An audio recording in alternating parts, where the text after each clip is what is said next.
What's up, guys? Today we have this. It is a Dell monitor, 4K. Not too much remarkable other than the only fact I chose this is because as of when I'm recording this somewhere in August 2021, it got like top rated on Rtings, I believe. So let's give it a shot. The Amazon reviews also say it's a pretty good monitor. It is 4K again. I really do like that the borders are very thin. And just as I was about to hit the record button, there are some instructions on how to unbox it. Now let me zoom in on this. It says, do not open the box while it is standing up. That means open it while it's on its side. So let's do that.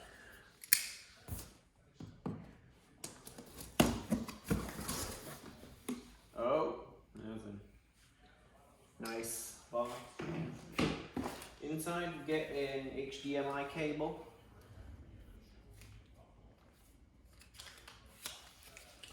And we won't be using it. And the power cable, which is, well, a regular computer power cable. Pretty standard stuff. Here we get to be some kind of panel, some kind of cover. We'll figure out what that's for. Although I think I know. We'll figure it out. Okay, I think I know what this is. This is the base stand, you know, what it sits on. There's one little thumb screw in the middle.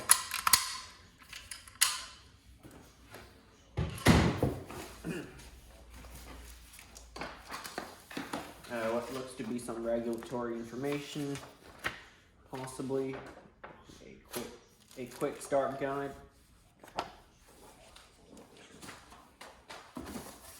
And here we have part of the base. This is the thing the monitor sits on after you connect it to the base itself.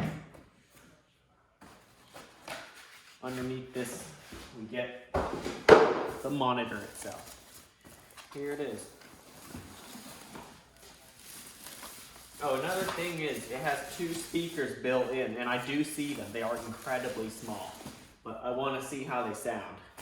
I mean, oh wait, I can't see how they sound. I want to hear how they sound. That's the right word. I will need to keep the box, as this monitor will be in transit again soon while I move.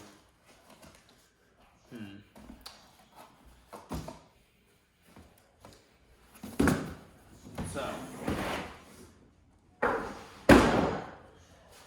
don't know if you see it too, but it's really hard to see. There are speakers right underneath there, and one on the other side, obviously. Now, building the base is quite easy. All you gotta do, okay, here's the stand, really, the stick that holds up the monitor. Line up with the base. There are two little notches that it will line up onto, and use the thumb screw, or if you have a screwdriver, go ahead and tighten this in. Like that. It's tight. You can flip this tab down. Now, you take the monitor. Can you guys see it well? I hope you can. Move the stand even closer, the camera stand.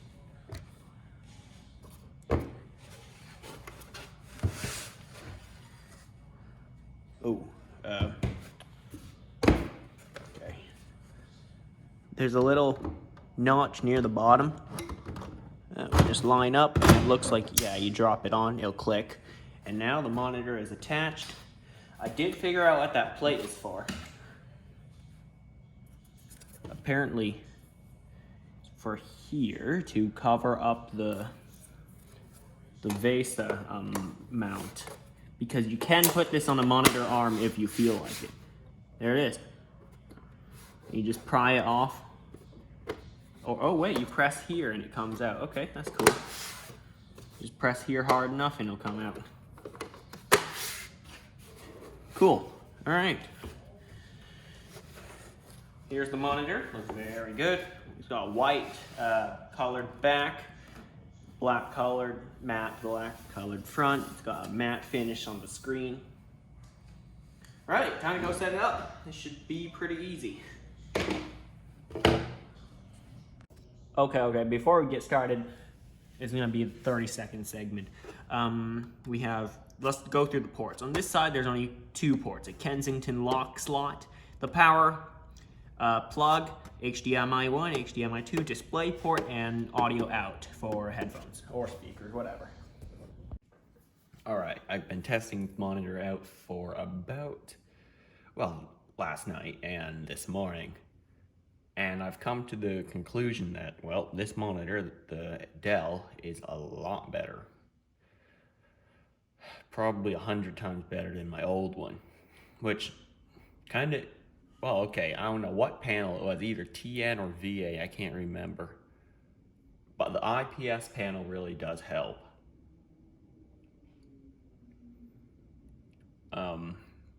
The old one, when I looked from the top, when I looked at the monitor from above, it pretty much inverted the colors. Chrome was not red, green, yellow, and blue and white. It was some other colors.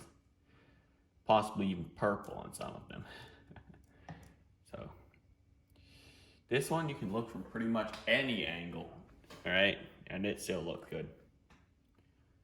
And the colors look a lot better with this one.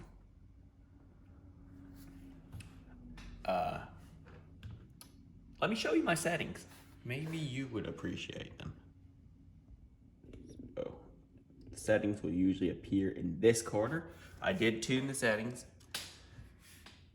Let's see, this button. Let's focus on this. So from the beginning, maxed out the brightness and contrast, input source display port, but that could be different for you.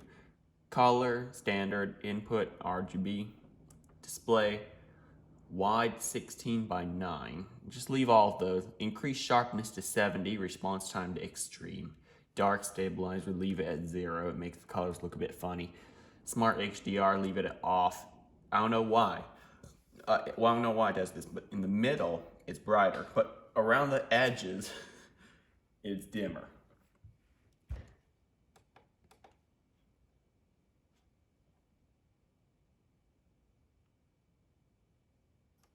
Okay, leave this off unless you do use it. Audio. Let's talk audio. The speakers inside this monitor, okay, they work. They're actually quite loud, believe it or not, but their frequency response is terrible. I'm not gonna say if you have no speakers, you should not use it. I mean, it's good for possibly a webcast or something like that. If you're gonna watch a webcast, well, that's probably what I'll be doing most of the time on this monitor. You know, say for school, I don't know. For work, whatever. It will work. Watching a YouTube video, that's mostly vocal, people speaking, you know? People telling you about something. Like me, you could watch my video on this monitor, it would sound just fine. It's just that the frequency response for bass is terrible. I played some of my music, which I can't play here, because I will for sure get a copyright strike. It sounded terrible. Music sounds terrible on this monitor. Built-in speakers. Let me try to explain this. So you have a frequency response range, right? From here, high mid, actually just purely mids all the way to, so you have very low bass and all the way to high treble, right? And then you have mids, high mids, just mids, and low mids. That's how I like to see it, which goes then to high bass. The entire bass section is cut off, leaving even the low mids don't do well here. Let's just say pure mids all the way to low treble, it does well. Okay, maybe just regular treble, it does well. So mids to treble, not high treble or low mid. I'm just making up these terms because I don't really know the right terms. So hopefully the average person would understand these. Because, you know, it's just how I hear it. It's kind of strange.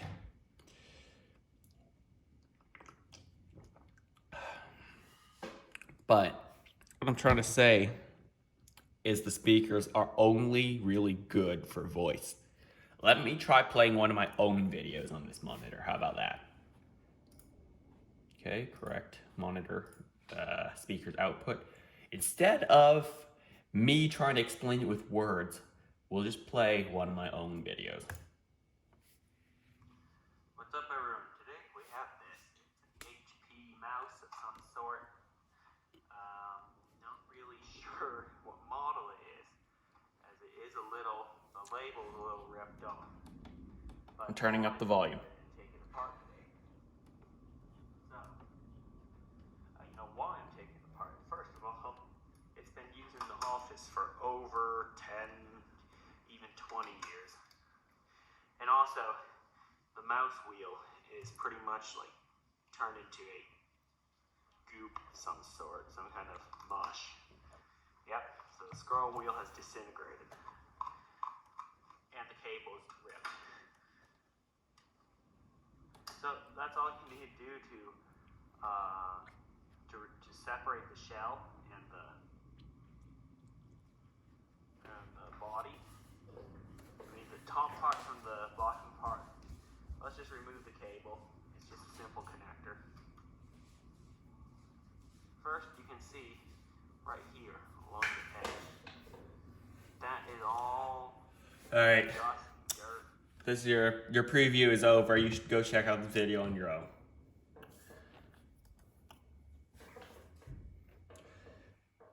Yep, your preview of that video is over. Go check it out. It's on my channel. But what I'm trying to say is that the audio is very flat. Not in a good way. Some say flat audio is actually the best because, you know, very flat frequency response graph is what the artist intended for you to hear. But it just sounds like cut off. A lot of the audio spectrum is cut off. Let's just say that. It's good for some stuff, but not all stuff. If you want to listen to music on this, please invest in a speaker of some sort. I have 3 different sets of speakers. This weird one I got off Amazon. It's like supposed to be a soundbar, but also a portable Bluetooth speaker at the same time. But it also is not portable, nor is it a soundbar. It connects via USB. It's a weird one. Connects via USB, is not soundbar, and is not portable. And I also have 2 sets of Creative Pebble, the V1 and V2s. I really do like those ones. Probably the best portable, no, they're not portable. The best budget computer speakers you can buy with money for under, let's say, 30 bucks. But I think their newer ones are a little more than 30 bucks. I haven't checked back in a while because I already have 2 of them, you know, V1 and V2, so they're newer. I mean, their original one and their newer one, whatever. I also have the Klipsch Pro Media 2.1 computer speakers. You know, it's from that high-end audio company that makes, you know, home theater systems and stuff like that, the speakers for them. I want their home theater system, but I don't know where to connect it up to. I don't have a TV. It'll be nice hooking it up to my computer. They're quite expensive. Anyway, Yeah, get a nice set of speakers. I found that the weird one from Amazon. I made an observation.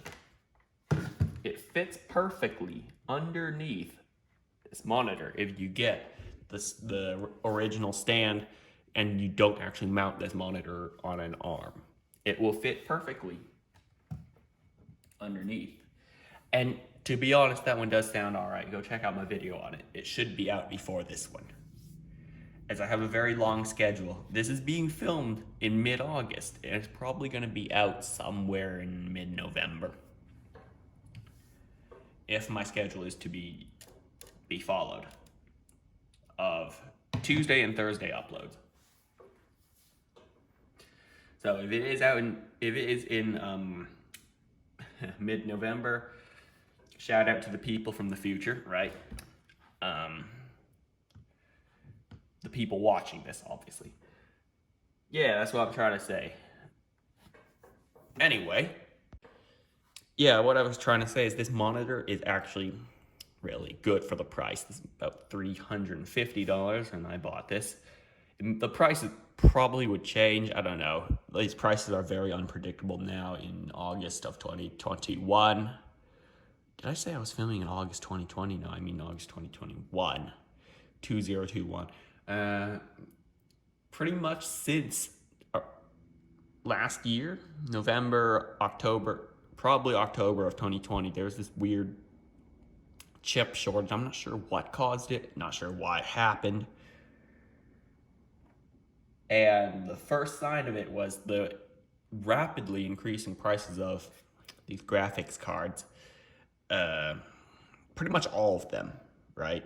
It started when the RTX 30 series were released. So I'm not sure why it affected the rest of the cards. Just if it's just the 30 series that's going to be expensive, let that be so then. Keep the other graphics cards cheap. Whatever. Yeah, there's this chip shortage. I'm not sure if that's going to affect monitors, but it seems like this is a reasonable price for a 4K monitor. It's $350. The old monitor I had was an Asus one. The video would be out probably a lot earlier because I did have it for a couple months already when I bought this one. Yes, I tried to tell myself that other monitor looked great, and I probably told you guys that already. So if you bought one, sorry about that. But I'd say this one is at least 100 times better in terms of picture quality. It is brighter, that's one thing. It has much deeper colors, that's another thing. It's not HDR, it has this weird, somewhat HDR function. But let's continue going through these settings.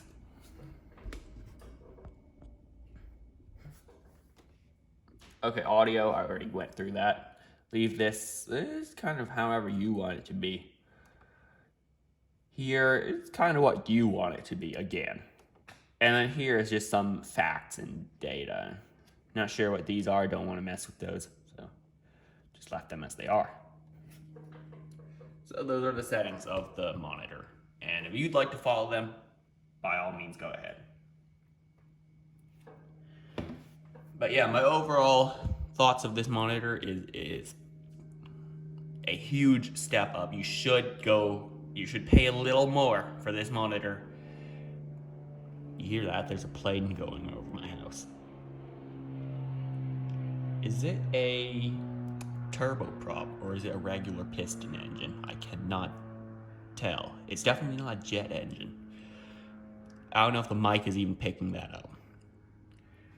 But anyway, yeah, spend the extra money on this monitor.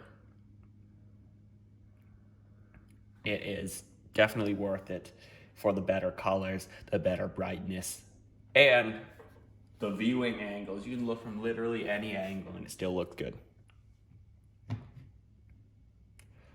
So that's it for this video.